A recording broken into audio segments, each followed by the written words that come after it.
Nahuli sa Maynila ang lalaking nang aabuso umano ng mga menor de edad niyang pinsan at kapitbahay.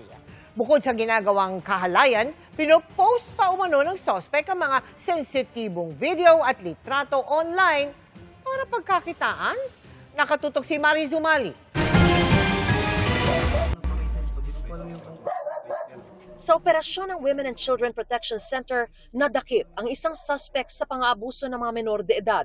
Ang kanyang mga binibiktima, sariling pinsan, at ang iba, kanyang mga kapitbahay sa Tondo, Maynila. 6 na menor de edad din ang nasagip. Ang pinakabata, 4 na taong gulang lamang. Ang kanya raw gawain, nag-upload ng mga child sexual abuse and exploitation material.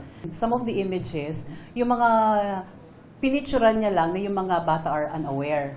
Halimbawa, naliligo yung bata, pinicturan niya. pero ang mas mabigat pa raw niyang kasalanan ay ang pagsamantalahan ng isang batang 4 na taong gulang. Nakatulong sa amin na yung tinutulugan niyang computer shop, yung may-ari one time nag-review ng kanyang mga CCTV footage at nakita doon na hinahalay niya itong isang bata.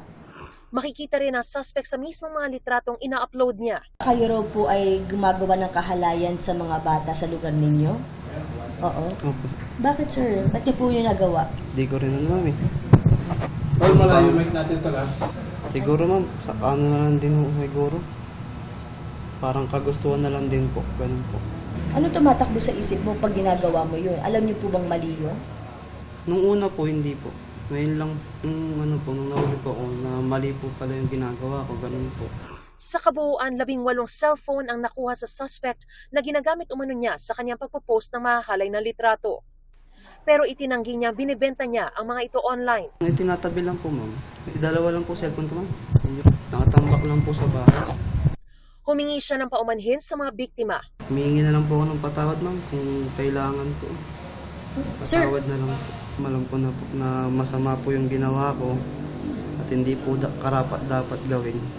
Nagsasagawa na ngayon ang follow-up rescue operation ng WCPC sa 2 pa umanong hinalay din ng suspect.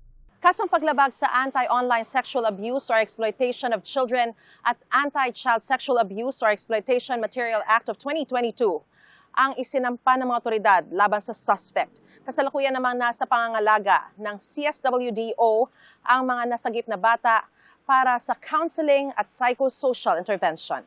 Mariz Umali, nakatutok, 24 oras.